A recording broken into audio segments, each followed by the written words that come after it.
Hello, Infantil 2. How are you today? Good? Good. I am wonderful.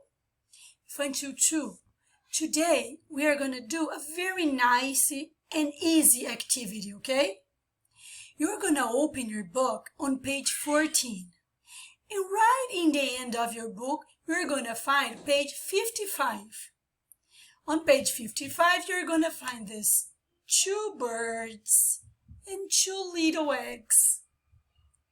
All you have to do is figure out the sequence. And I know that you are really good on that, okay? So let's go. We have here egg, egg, egg, bird.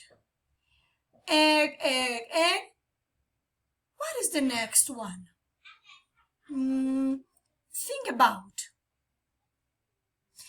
And here on the second line, egg, egg, bird, bird, egg. What should be the next one? Then we have egg, bird, bird, egg. Bird. Beautiful, perfect.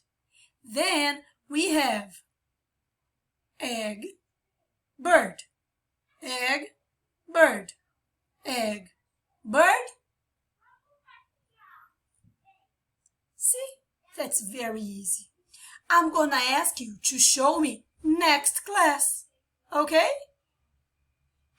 Have a beautiful day. I will see you tomorrow. Bye-bye.